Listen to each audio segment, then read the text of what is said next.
Disa javë më parë në zonën e Triportit në Vlorë mund të konstatojë ndonjë punonjës i cili merrej me realizimin e projektit, madje aty kishte edhe disa mjete të tonazhit të rënd, të cilat punonin në zonë por me ritme të ulta, por ama realizonin diçka, ndërsa tashmë që flasim, në zonën e portit të peshkimit nuk shem më asgjë, askush nuk po punon më për realizimin e projektit për ndërtimin e portit të ri të Vlorës.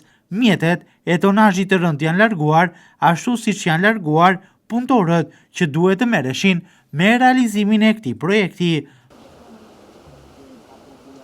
Sipas informacioneve prej shumë ditësh, punimet për realizimin e portit të ri të Vlorës janë pezull. Askush në zonë nuk po punon për realizimin e këtij projekti.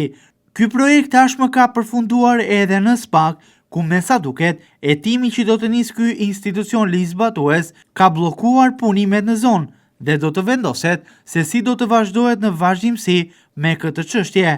Hetimet e mundshme të SPAK mbi projektin e portit të ri të Vlorës që do të ndërtohen aty ka bërë që firma të braktisë punimet dhe të largohet.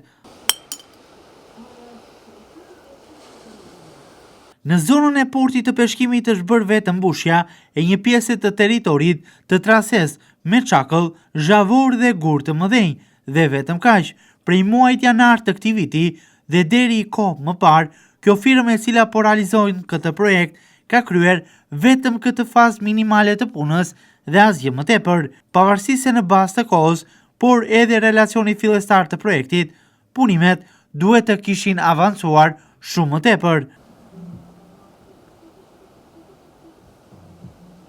Ky projekt prej nisjes së tij dhe deri më tani ka vazhduar mes 1001 anomalive, punime të cilat më shumë kanë qëndruar të pezulluara se sa është punuar në këtë zonë. Ndërkohë, edhe kur punoi, ritmet e punës ishin tepër të ulta, ku dukej sikur asnjëherë asgjë nuk avanconte. Firma e cila po realizon këtë projekt më tepër ka qëndruar pushim se sa ka punuar, derisa të vinte koha kur punimet të pezulloheshin totalisht.